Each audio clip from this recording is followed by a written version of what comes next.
Good morning and welcome to day 2 of Real Estate Live UK, a week of virtual events designed to keep the property and regeneration sectors talking and brought to you by White Label and our partners and sponsors. We're kicking off day 2 with our London Keynote, which is looking at the future of real estate in the capital, and we have a fantastic panel of speakers and we're delighted to have such a large audience joining us for the session this morning. Ben Rogers of Centre for London is chairing the session, but we'd really encourage the audience to participate as well. So you can submit questions to the panel via the question and answer feature on Zoom. If you could use the question and answer feature for questions, and then if you have any general comments, please use the chat feature to share those with the audience and the panel. So without further ado, I'll hand over to Ben, and I hope you all enjoy the session. Thank you, Bonnie, and welcome to this session where we're looking at the future of London and what does the crisis mean for, in particular, London's property sector. I've got a large but beautifully proportioned panel of experts. Lucette Demets, who is Head of Urban at London & Partners, the Overseas Promotion Agency. Tamsie, Managing Director, London Festival of Architecture. Tony Travers, Director of the London Group at the London School of Economics. Negrini, Chief Executive of the London Borough of Croydon. Katharine from White Label, who is putting together this excellent conference. And last but by no means least, Alastair, who's Chair of the Planning and Transportation Committee from the City of London.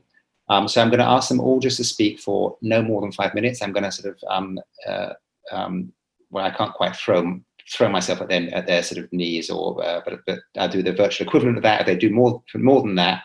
And we're going to go at a hell of a pace because I want to make sure that we've got time for questions and comments from all of you who are listening in. So, and I encourage you to tweet as well, and the handle is at RE Live UK. So I think without further ado, Tony, first of all, how do you think about this in sort of historical terms? I mean, what are the precedents? You know, what can we learn from London's history, or is this actually unprecedented in some ways? And how fundamental a challenge do you think it represents to London's sort of business model and to the sort of the real estate property sector in particular? I mean, on a scale of 1 to 10, is this sort of, 1 business as usual, 10 a completely new world? Tony Travers. Well, for the time being, it's certainly sort of 8 or 9. I mean, the question is, where will it end up in a year, 2 or 3 years from now? Nothing quite like this has happened in modern times. It's worth remembering that even during the Blitz, even during the Second World War, everybody kept going to work. Much of the London economy and the UK economy continued to function. Indeed, there was quite high levels of growth. We are now going to experience a year in which UK GDP growth will drop between 5 and 15%, let's say 10% in a year. And that will have profound impacts on the public finances and national debt. Nothing quite like this has happened in peacetime ever before. But beyond that, there are profound impacts on sectors within the London economy. So we know from work done by the Office for Budget Responsibility that sectors such as financial and business services have been only modestly affected. Lots of people can work from home and trade and do things the city does quite easily. Tech's not been badly affected. Health sector, obviously, as a whole has grown. But there are other sectors, clearly anything to do with leisure, tourism, hospitality, this is all in the news at the moment, are in a dire condition. And by the way, higher education, which relies on lots of students coming from overseas, is not in great condition, at least for the moment, anyway, either. So we will have to think both of the London economy and, of course, more broadly, national government has many of the levers and pulleys in its hand, the things that are determining how things go forward from here. So we have to look to Whitehall for quite a lot of this policy, furlough scheme and its removal, for example, industrial policy thereafter. But I do think that, if we remember the old days, by which I mean February, then there's no question that at that point, the question, the London economy was so powerful and so successful, everybody was on about rebalancing. And now, ministers still say they want to do that, but the truth is the London economy matters even more than before now, given the uncertainty about UK growth looking ahead. There's no evidence for the time being, and frankly, it's going to be quite a long time before we get real decent data about this as to whether London has been more or less affected relatively to compared with the UK as a whole. The data we've got so far and what I've just said about financial and business services, I think some parts of the London economy will actually do quite well, city not so badly at all, whereas the tourism sector, I'm sure we'll hear more about this, and the West End, much more challenging. And the reason for that is social distance is the enemy of agglomeration, and London depends upon massive numbers of people in the same place to function and be productive and effective. So the big challenge here, as I've just hinted, is social distancing, and most particularly transport. London relies on mass rail-borne transport and also international transport into the UK. And unless we find a way of getting those somewhere near back to normal, the London economy can't perform in the way it did. No city in the UK is as dependent on public transport. The only places that are like it are downtown Manhattan, Paris, Tokyo, cities like that. So it's a big threat for all of these major global cities. So against that backdrop, the big challenge is to get mass transport going again. If it can't be got going, then there are implications for the layout of London. There would be less economic activity in inner and central London, more in outer London, I'm guessing, and separately, in the long term, more residential in inner and central London, perhaps less in outer London. That's if we don't get back to something like normal. But my final thought, I have a clock ticking up here to 5 minutes, so we're at 4:27, is that if we look back to the kind of events, and you I know, Ben, have talked about this, the plagues, not just bubonic plague, but cholera epidemics, and even the Second World War, London did recover from all of these massive events, and I would be amazed if both the whole of the city, but particularly central London, didn't in the end recover. The only question is the timescale. That's it. Thank you, Tony. That was really interesting. I'm going to go to Alastair now from the City of London, because I suppose what is interesting about the City of London, on the one hand, lots of its businesses don't depend on face-to-face contact in the way that restaurant industries do, or lots of your former workers will be working from home. But clearly, you are at the centre of the agglomeration. You have very few residents. People largely travel at great distance on public transport to get to the City of London. How are you rethinking the city, and how radically do you think this represents? What sort of challenge does this represent to the old model? Well, thanks, Ben, and good morning, everyone. I love Tony's positivity there in terms of resilience, and I think we've been determined at the City of London, really from the start of this, to be positive and to look forward to the opportunity that will avail itself after this kind of ends. And our main theme, as Tony identified, has really been on transportation and how we bring people back together again. The city has been resilient. Most people in the city are working remotely, and that's working really well.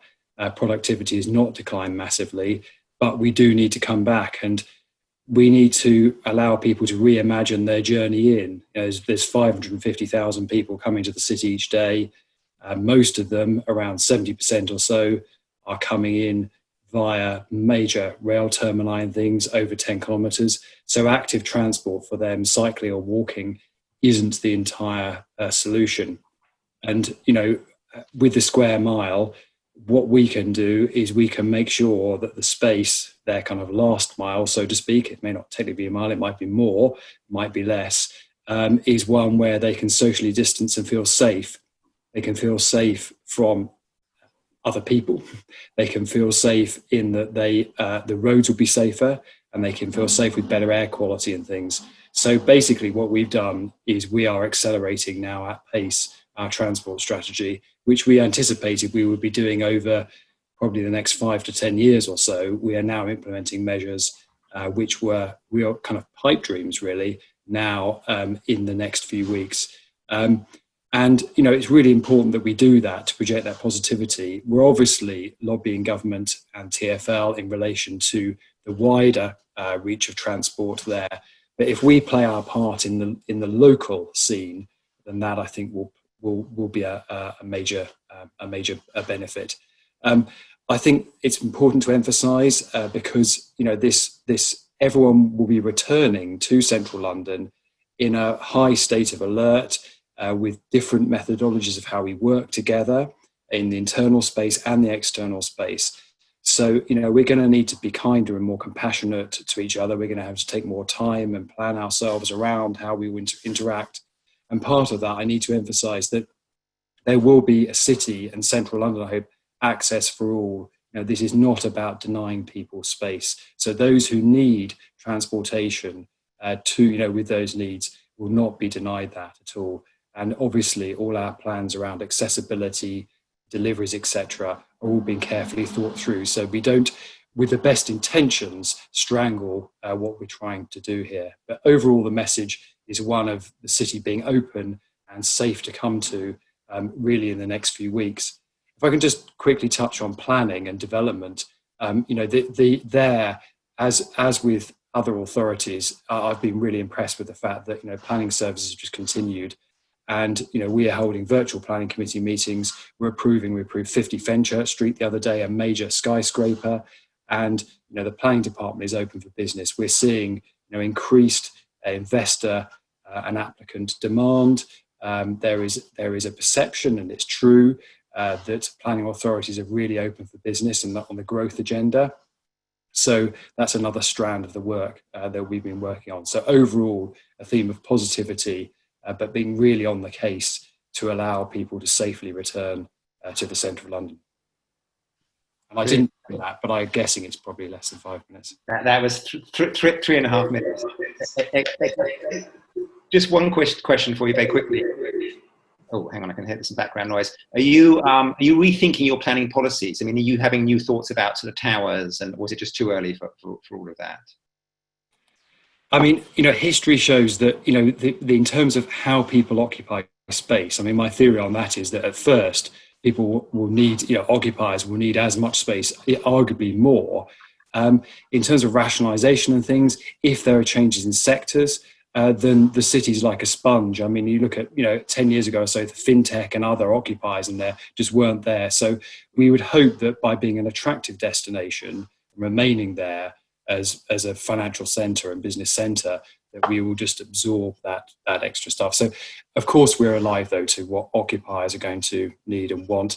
But the city plan it didn't predict a pandemic, but it was and is a flexible plan over time. You know, the city, London, has always been adaptable, as Tony was saying.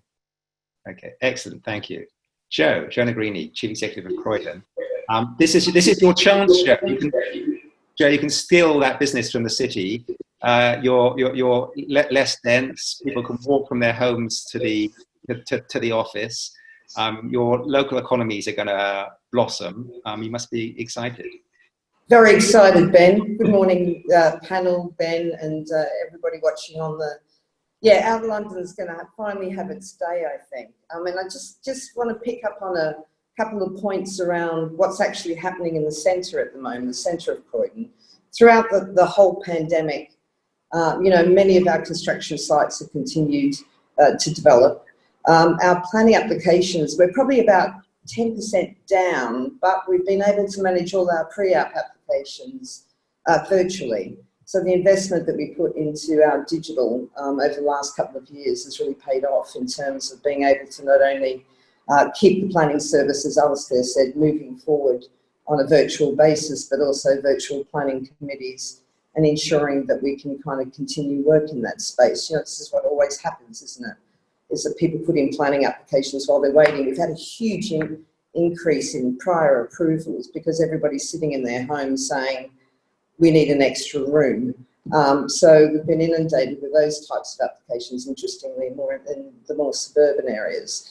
There's some other kind of key points. You know, the Government Property Agency continued with its decision and is proactively working now with our planners around a planning application for the next phase of Ruston Square to decentralise government property for the Home Office. And in conversations with them over the last couple of weeks, this is going to be a really key characteristic moving forward, I think, not only of government property, but other commercial operators in the centre of London may be thinking differently, and companies thinking differently about how they want to relate to their staff. We know as an organisation, 70% of my staff are working remotely at the moment. And many of those people that we've surveyed, staff we've surveyed, actually quite like the fact that they are working remotely. And I think it's going to require a huge shift in the nature of work and how companies relate to their staff, and ensuring that that live-work balance, health and well-being is really firmly at the heart of some of the decision-making around their property. So that's a positive thing about government property. And, you know, Network Rail have just launched their Brighton Mainline consultation, enhancements to Brighton Mainline. So the world carries on. And I think, you know, the characteristics that made Central Croydon a good investment proposition pre-COVID are still the same reasons, but even more so because I think there's a huge opportunity in terms of that cheaper office space where people can touch down, not be in the office 5 days a week. In terms of the impact of COVID, and I think this is a really important thing about how we move forward in terms of planning around this, Croydon's had a high rate of infection, very high rate of infection of COVID, like a lot of outer London boroughs. And, you know, it's no surprise to any of us that the places where those high incidents of COVID have taken place are in higher density areas where there is a high degree of poverty and where there are huge health inequalities. And I think what COVID has done is put the whole issue of health inequalities and poverty at the centre of how I think we need to think about how we all collectively move forward. You know, I think that what it's also done as a positive, I think, is actually got people working much closely together. I think our relationships with the NHS are phenomenal in terms of how we've really targeted particular residents to protect them throughout this pandemic. But I also think the way that people are thinking differently about their local areas, you know, the places where they clap, the places where they use their corner shop, the rise of the corner shop, you know, that corner shop that you used to walk past and not really notice has become, you know, the hub of activity and hopefully economy in those smaller district centres as we move on. And I think the dynamic of people's and their protection of that local area is going to be a really significant factor in terms of how we approach development moving forward. The nature of the development, what's going to happen with, you know, amenity space, the future of high-rise residential. I think this makes us question a whole range of different things about the nature of development and about what's what's acceptable development moving forward. You know, amenity space in large PRS developments needs to be more than a small area where people can have barbecues. You know, there's a huge issue about people having space and having space to do this because, you know, as we are all preparing for a second spike in this, we need to be thinking about that. But I do think in all of this, there are huge opportunities for us to reframe the conversations with residents, to reframe our approach to development. I think there's going to be a lot more pressure on outer London if we're looking at reducing densities of housing and creating more amenity space. There's going to be a lot more pressure on outer London than there was before. I think there's a huge issue about sustainability and environment in terms of thinking about, you know, people love the city the way it is at the moment in terms of air quality, in terms of, you know, how they move around, the whole, you know, cycling, pedestrian things, fantastic work that the city are doing in terms of making sure that becomes a regular feature and a way in which people can experience their city moving forward. So amongst all of the challenges that we've had, and local government will continue to have a lot of challenges moving forward in terms of their financing and about residual work that will come out of the COVID work. I think in terms of planning and development, there's a huge opportunity to grab the energy that people feel about their local areas, their engagement with their local areas, have a different type of conversation about the nature of development we want for this city. Because we should be actually developing in a way that addresses some of the issues rather than just growing for growing's sake. And I think we've got a huge opportunity to look at development in the context of health and wellbeing, transport in the context of health and wellbeing, and really think differently about how we want to work collectively together. Thank you. That's my thumbs up. Thanks, Ben. Thank you very much. And I mean, and you do raise the interesting or the difficult question of inequalities and what this will do. What is already a very inequitable city, and there is one slightly nightmarish scenario where a lot of the sort of low skilled and less well paid jobs in the hospitality sector go, the jobs in the sort of the city and the sort of knowledge economy go further, and younger people move in and they cycle everywhere, and you get a sort of city which really works well for, you know, metropolitan educated types, but doesn't work well, nearly so well for others, and that's something we might want to talk about. But let me go to Lucette from London and Partners. And Lucette, you're an expert on investment. You know, what is going on? Is it too early to tell what's going on in terms of investment in London, and how do we keep London as an attractive investment proposition? Sure, thanks, Ben. Good morning, everyone. Pleasure to join such an esteemed panel, and no doubt a great and big audience. So, as Ben already mentioned, I work for London and Partners, and we're the International Trade Investment and Promotion Agency. Lots of great points already made by panelists, so I won't repeat them. But the economic impact will, of course, have consequences for indirect investment and capital investment as well. With a global recession expected to happen in this year, depending on which reports you believe, there will be an estimated fall of around 25 to 40% in global greenfield FDI projects. So it's not just an impact for London, this is globally less FDI happening, and recovery is expected to be slow, as the economic overall recovery is expected to be slow, but will be starting as of this year. So expectations are that opportunities will gravitate towards growth poles, so countries and regions that have good growth prospects and that perhaps have been seen to be more resilient.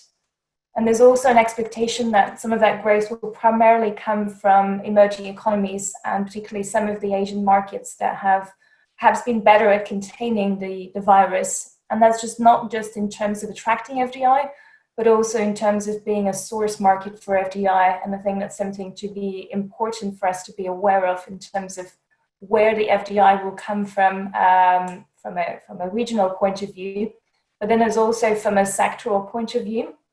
So London's been the largest destination city for FDI projects.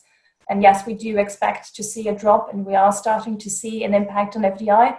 But at the same time, as Tony already mentioned, London's economy has proven to be very resilient in the past and has recovered from other major challenges it has faced. It's a matter of being prepared, collaborate, and of course being mindful of the timescales it will take to come back to the levels we have seen and some of the changes this may bring. In terms of resilience, I think some of the key sectors where London has strengths, and particularly in technology and innovation, are sectors that have been proven to be less affected by the pandemic and experiencing sometimes even a positive impact. I think we've already heard about areas such as the healthcare sector, education technology, and of course all the online technology platforms we're all using every day to go about our business. And London, the broader southeast, are quite well placed in those sectors. So to some degree, the economies will prove more resilient, but at the same time, of course, we can't be complacent, and we are continuously doing analysis on which of the sectors are more likely to do well, not just during the pandemic, more in the long term as well. And we expect to see those primarily in the broader digital economy, so areas of edtech, digital technologies, e-commerce, but also in the healthcare going forward. And to Joy's point as well, to clean tech and sustainable technologies. So there's a real opportunity there as well. In terms of capital flows into London, perhaps still early days to see what the overall impact will be and how it will change the development investment space. But some early data from JLL indicates that whilst Q1 was still very positive, if we're looking at the Asia region, they have seen a fairly significant drop of around 26% in investment. Given we're still behind in terms of the impact, likely we will see similar impacts in this quarter when the data come out.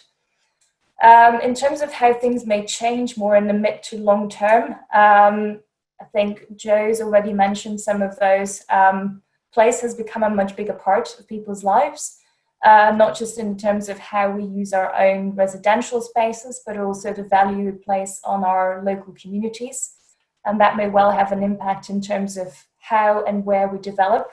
I think, I don't think this is the end of the central business district commercial spaces, because people tend to gravitate towards people, and we will still need to resume a lot of that activity, meet with clients and stakeholders who at some point will be traveling into London again.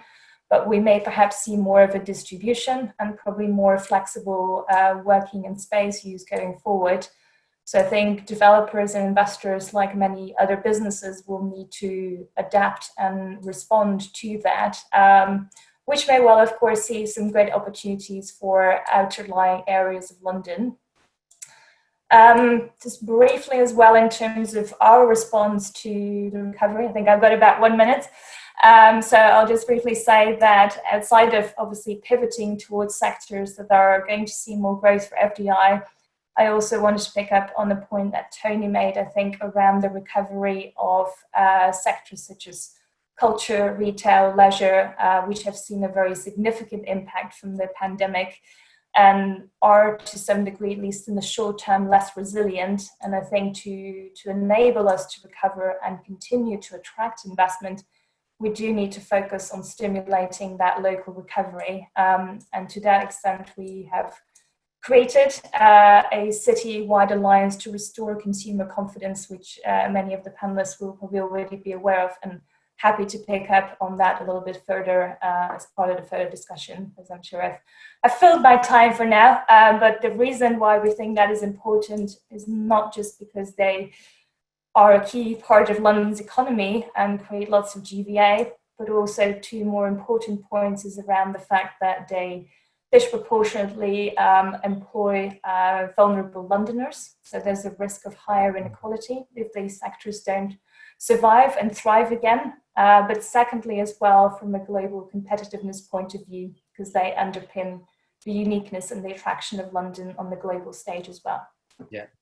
And I think one thing that I've been thinking about a lot is I suddenly see the London economy in a new way, which is it's got these extraordinary strengths in sort of sociability sector, hospitality, culture, tourism. You know, it's a place where people meet face to face. It's also got these extraordinary strengths in the digital economy, and it's a question of, I mean, you know, which the virus is decimating one, but probably will give the other a boost, and which one will win out in the end. And can you have one without the other as well? I mean, probably not. Anyway, thank you. And over to Tamsie from the Architectural Festival. And how are architects responding to this? I mean, clearly architecture is one of London's great strengths and a really important sector. But are architects already sort of rethinking the city? We can't hear you, Tam. We can't hear you. Sorry, does that work? Yeah. Yeah, absolutely. I just wanted to start actually by following on from what Joe was saying about people needing space and thinking about what that means really next for London. You know, London had started to, well, I think was at pre-Second World War densities. And what we saw after that, after the Second World War, was an emptying out of London. And what I suppose that means for us now, they used to work out public space in a completely different way. There was a sort of mathematical equation per resident and what that might mean for people.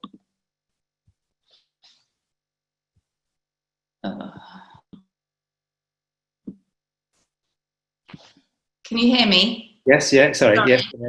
I had the wheel of death. I was saying that public space used to be worked out as an equation per resident, and we saw the creation of some amazing parks as part of that scheme, like Burgess Park in Southwark. And in the 90s, with the sort of change of planning policy, we lost that.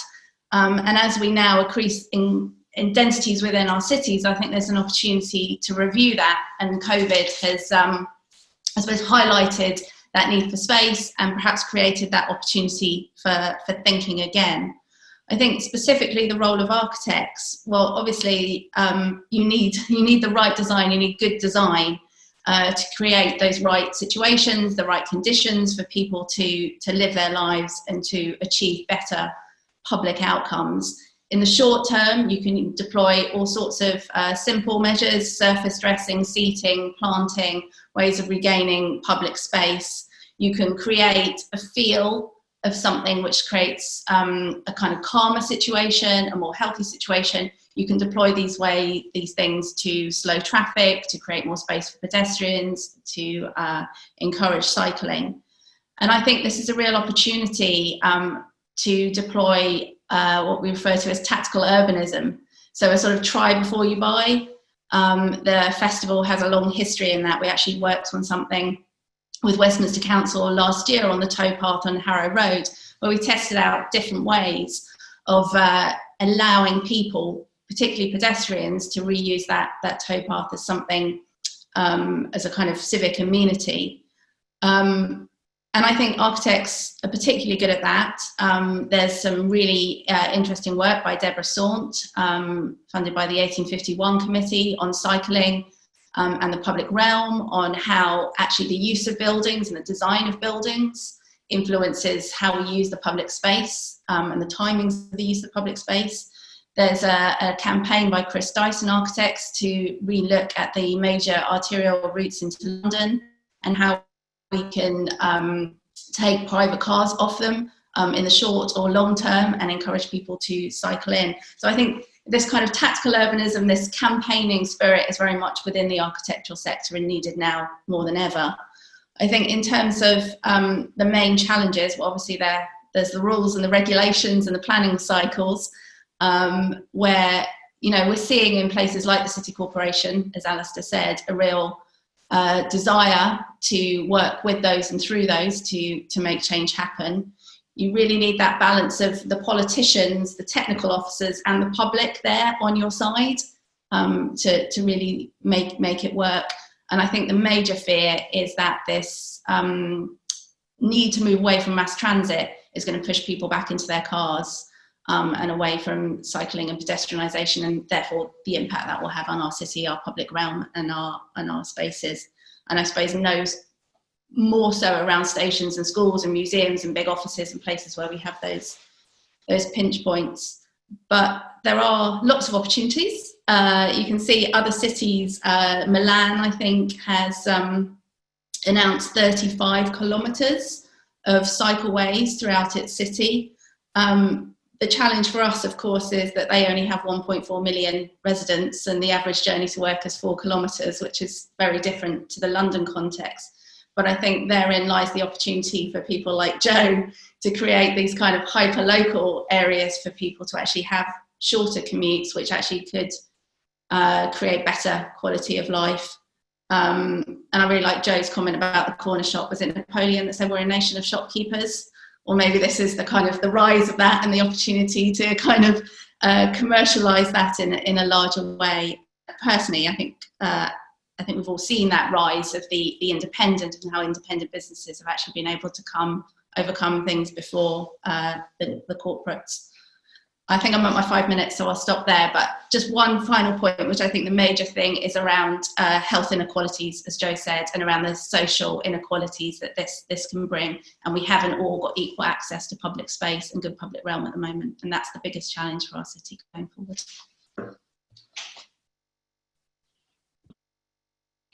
There's quite a thank you, and there's a few questions in the Q&A about cars, so we'll definitely come back to that. Katharine, lastly from you, I mean, you work across this property sector. Some just comments on how it's responding.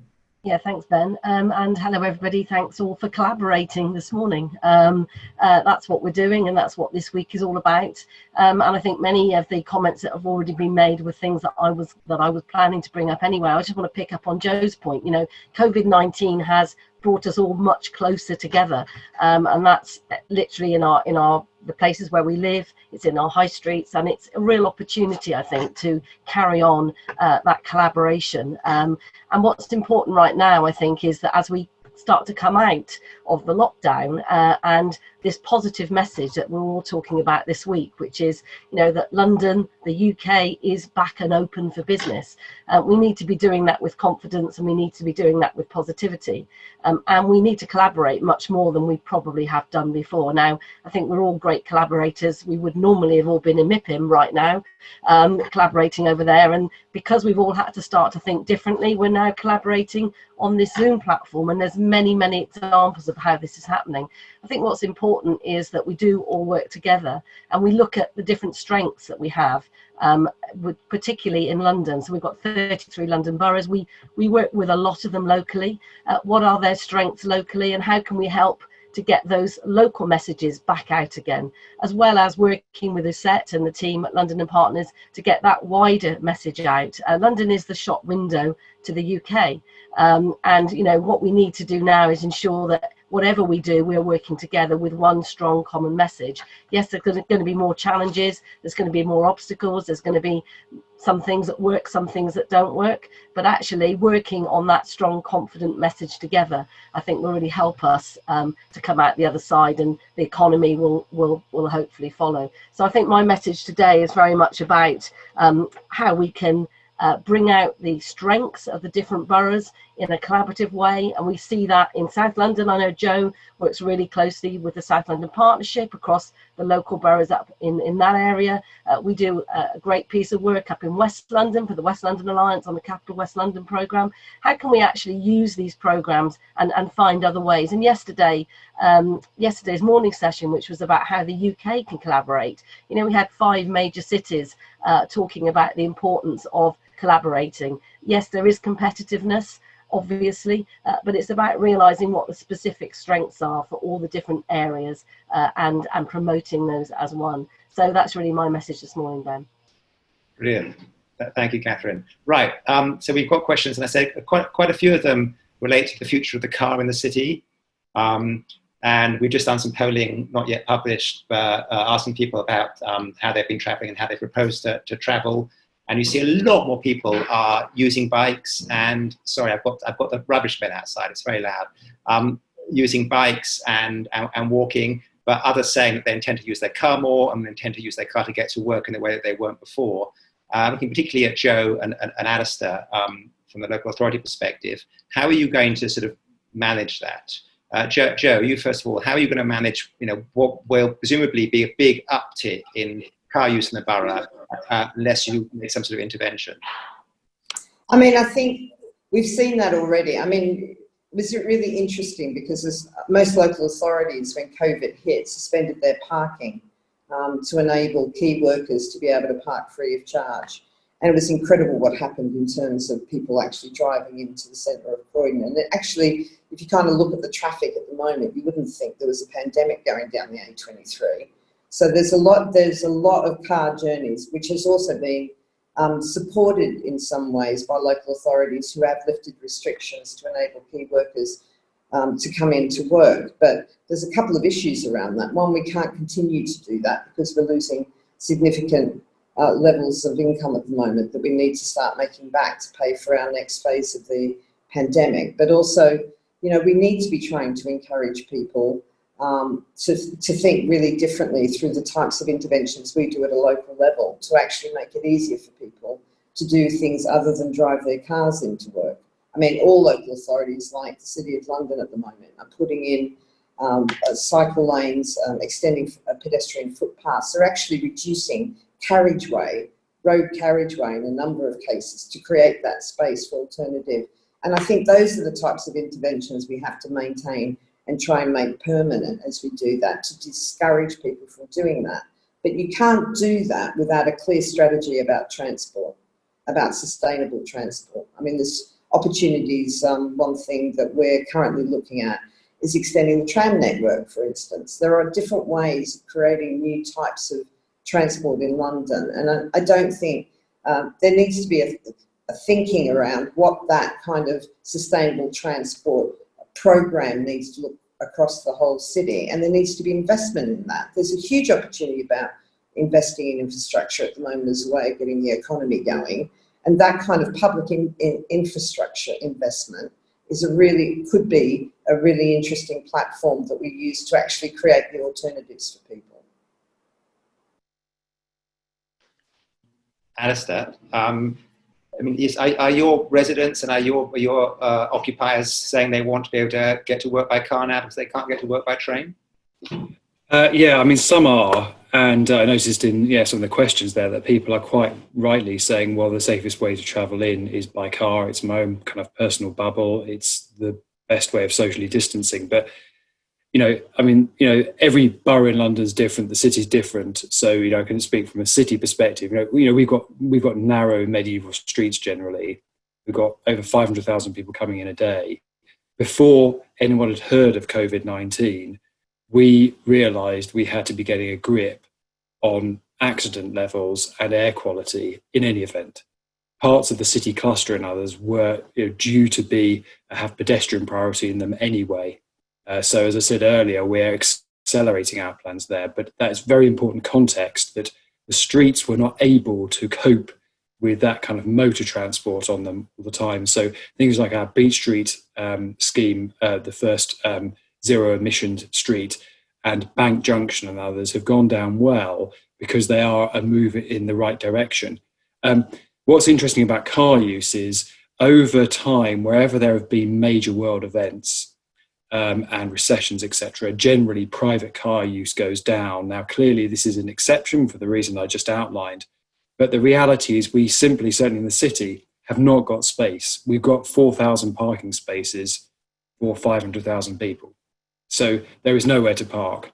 Only those who need to drive in for accessibility reasons should be driving in. It's as simple as that. And as Joe just said, we will be closing streets, we will be repurposing streets, we will be narrowing streets. And that is to give people the opportunity to walk and to cycle, to breathe cleaner air, to walk around safely. And therefore, really encourage people not to be planning their journeys back by car. I appreciate this involves a change for everyone. But this was the direction we were going in anyway. And it's a direction which is now, I'm sure Joe's finding the same. We are now directed by central government and by GLA this is the direction of travel of transport in cities in the UK. I think it's a good thing because we can achieve some of those other aims, but I do appreciate it's a change for people at a time, as I mentioned earlier, of heightened awareness and stress. Thank you. Tony, I know you wanted to come in. Yeah. Well, partly because, I absolutely understand that it says 40 years of public policy about cars can't be suddenly overturned, and there's a lot of pressure behind it. However, it will bring massive implications. It's been sunny all the way through this particular period. It's going to rain again one day and be dark. And all this stuff about cycling is great. Totally agree. I cycle myself. It's dead easy for me. I can walk to work, cycle to work. But, it's not going to hold out all the way through the winter. And by the way, remember, London has some of the longest commuting times of any city in the world. So people from Barnet are not going to come into the city on a bicycle in driving rain in midwinter, and certainly not going to come from Brighton to London. So we're going to have to think of some alternative, and this is a big public policy challenge. The nearest I can get quickly is some form of bus rapid transit system, massive increase along roads into central London. We're going to have to start thinking about things like that and clearing other traffic off those roads. Otherwise, there will be no solution to this. And if it goes on for any time, true, you can't get that. You couldn't get 1.25 million people come into central London, the central activities zone, or central London, in the peak hours in the morning. Only a form of mass transit can do that. And unless we solve it, then central London is going radically to alter. and London will radically alter. So that's, I think, the challenge. We've got to find a way of getting that number of people, or at least some proportion of them, into central London, assuming they can't crowd onto trains again. Right. Tamsie, I know you wanted to say something, and then we'll move from transport to other things, but Tamsie Thomson. Just very quickly, I think what we need more of is cross-borough working, because I think, you know, Alastair's scheme in the city is brilliant, but it falls down at London Bridge. And unless Southwark and other surrounding boroughs join in, and all of those routes, and there's a collaboration, as Katharine was saying, it's not going to work long term for the majority of people.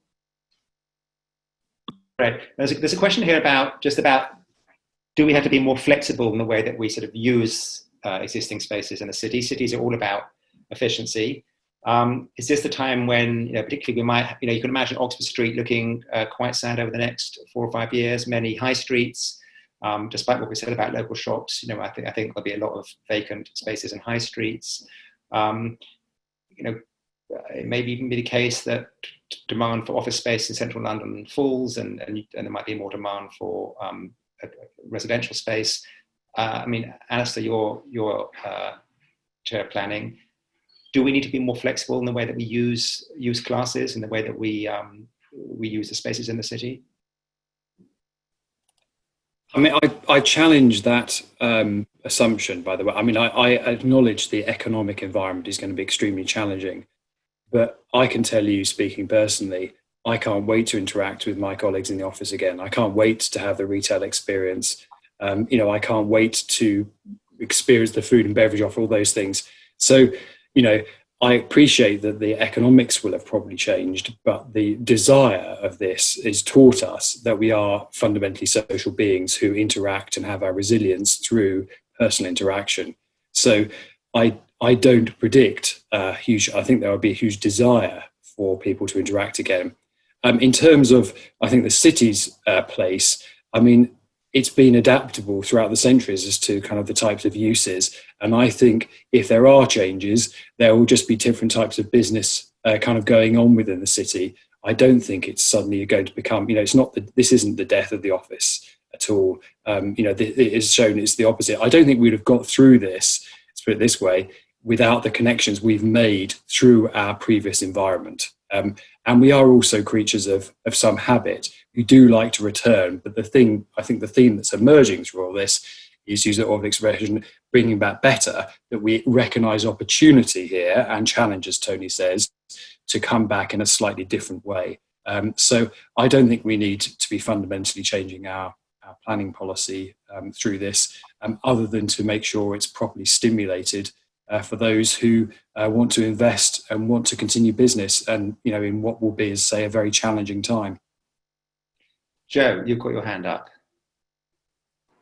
Yeah, I just want to make the point about which links to sustainable transport, but also to use class piece and policy around different parts of the city.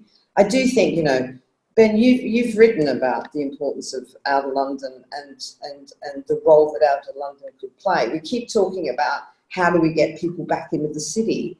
I mean, it gives us an opportunity to really think about the role of metropolitan centres moving forward. I mean, we've been fighting a kind of a huge rush of people wanting to do housing in Croydon, as is developing housing numbers in other outer London metropolitan centres. But it gives us a real opportunity to reframe the kinds of uses that we do want to see. We lost 2 million square foot of commercial space in Croydon to permitted development. And I think what that's done for us here, but the opportunities that we have in places like Croydon is to create that place where people can meet. I think Alastair's right. People want offices, but they might want a different type of office, and they might want to use that office very differently from how they used it pre-COVID, where they actually just touch down and have an opportunity to meet up with teams, do all that type of thing. And I think outer London has a real opportunity in terms of the role that it could play to take the pressure off the transport system by changing the way in which people interact with London. They could actually have an office they touch base in Croydon, rather than actually having to commute into central London. And I also think it gives us an opportunity to deal with these issues that we were dealing with pre-COVID about the future of retail, both in the big metropolitan centres, but also in those smaller district centres. And I think there's huge opportunities to build on different types of uses within district centres, rather than saying, oh my God, there's businesses that have gone to the wall as a result of this, which is absolutely the case. We know there are a lot of businesses that have been affected who may not get back on their feet again. But it does give us the opportunity to rethink, what do people want to use district centres for in the future? It is about places where people meet. It is about actually touchdown spaces for workspace, because people don't have the space to work from home. There's a huge opportunity for us to rethink the dynamic of the city and the role that metropolitan centres around the city can play, as well as those smaller district centres who have thrived with A3 use, particularly throughout the whole of London. A3 is the predominant use in those district centres, and they need to be rethought. Will you explain to the audience what A3 is? Oh, sorry, bars and restaurants, takeaways and stuff like that. But it's the uses that have been the prevalent type of use that has filled in that retail space when it has left high streets across the whole of London. We haven't got long, and we have two people who've got their hands up from the audience, from the attendees. So first, and I haven't done this before, so I'm not sure how it works, but Simon Baxter, will we just hear from Simon Baxter now? Is that how it works? Yes, there he is. Simon, you're muted. Hang on, do I have to unmute you? Perhaps I have to unmute you. Simon needs to unmute himself, I think. Yeah. Hello. Sorry, I don't know what I pressed, but I intended to. I'm very interested in what people had to say this morning. I think one of the things about about transport, and I speak as somebody who's worked in Croydon, so I'm rather alarmed that Joe's telling us that the traffic's got really bad in central Croydon since I've been on lockdown.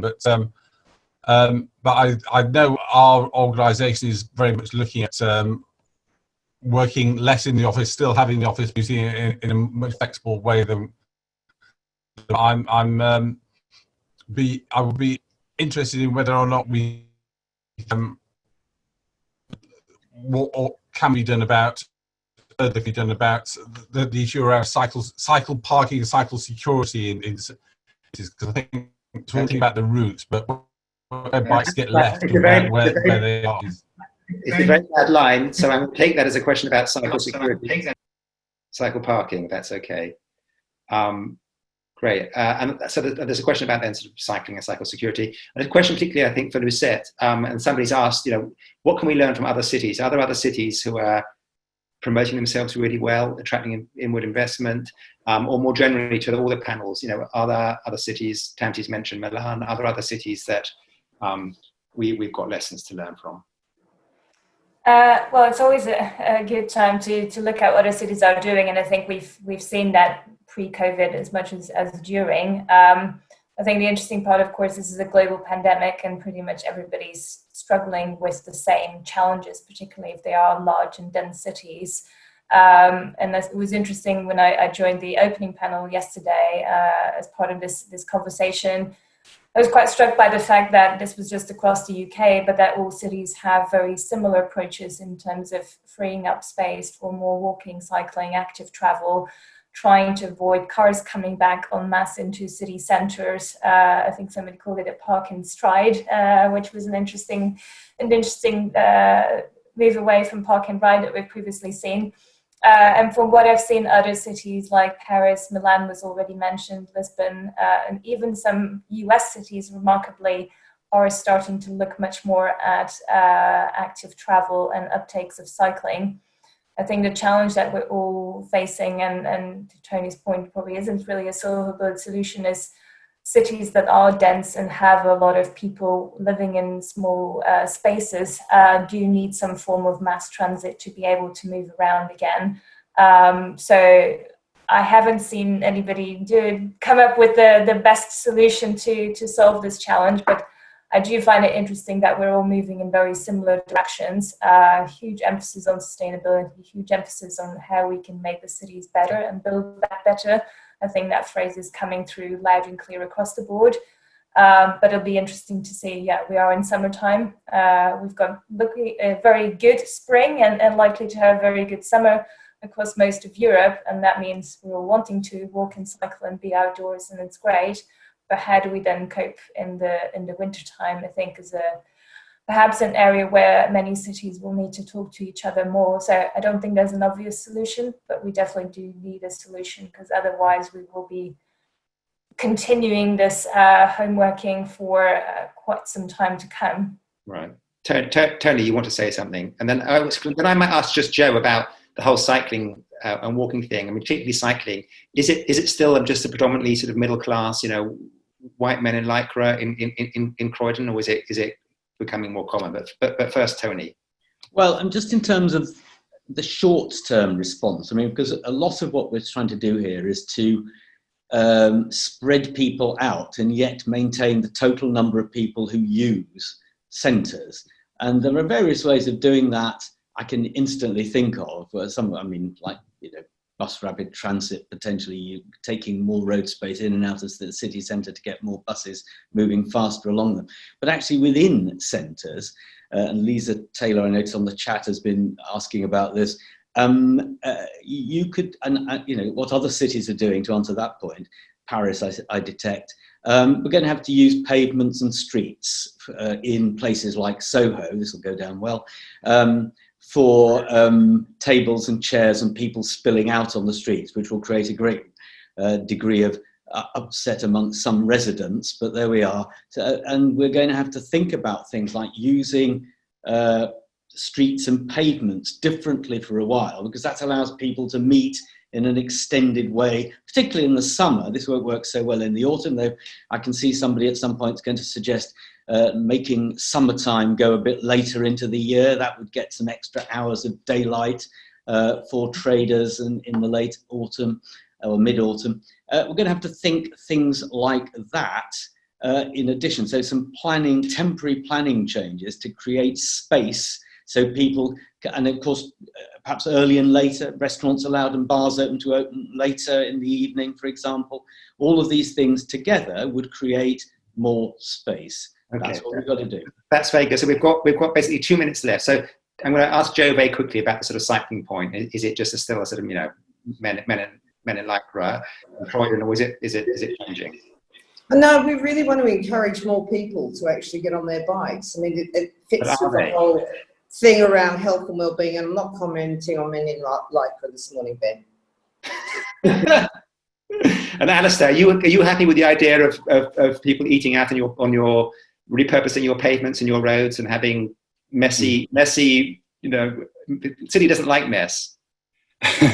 Well, we view every bit of public realm now as sacrosanct for allowing social distancing. So if we're going to take out lanes for, traffic and things and repurpose things, what we can't have is tables and chairs put there in their place and A-boards and stuff like that.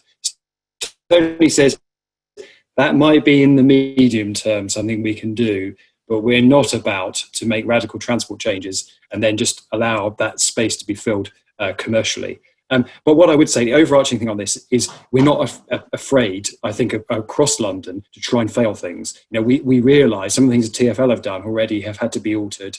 We will try things out, we will monitor them, and we'll see what the effects are. This is all about experimenting, but with the right intentions. So if we find that there are effects that are not predicted here, we will alter things. We don't think that this will be, this isn't the silver bullet, but we do know this is the right direction, this repurposing mission. Right, great. I think I've got to wind up now. Can I just thank our panelists, thank Real Estate Live. It's been a great discussion, and I think largely a hopeful one, which I think is right. There'll be some losers from this, and we've really got to watch out for them. We must make sure this doesn't exacerbate London's huge inequalities further. But London is a sort of resilient, extraordinarily adaptable city, and I think in the sort of medium to long term, it will, might even come back stronger. Am I handing over to Bonnie from Real Estate Live? Thanks, Ben, and thanks to all our panellists and to everyone for watching. We've had some great participation through the Q&A, and we'll try and answer some of those offline. Also, we'd like to ask a bit more participation. At the end of all of our sessions, we are asking audiences to vote on what will be the most important factor in kickstarting development and recovering the strength of UK real estate post-COVID-19. That poll should have just launched on everybody's screen, so if everyone could take a couple of minutes just to fill in that feedback, that would be helpful. Also, if you were interested in some more information about some of the things we've just been talking about, we have another session starting right now in Seminar Room 2, virtually, on the Upper Lee Valley, which is being led by the UK Innovation Corridor. We also have 2 other panels today looking at the Outer London boroughs. So there's a panel about Ealing this afternoon and a panel about Croydon taking place from 4 till 5:30. So definitely tune in for them. Also later in the week, there's panels about the future of the High Street, which was brought up this morning, and a panel about Aldgate. So if everyone could have a look at those, and we'll hope to see you in some more sessions later this week. So yeah, thank you everyone. I'll end the polling now and we'll see you all soon. Many thanks, and thanks to the attendees.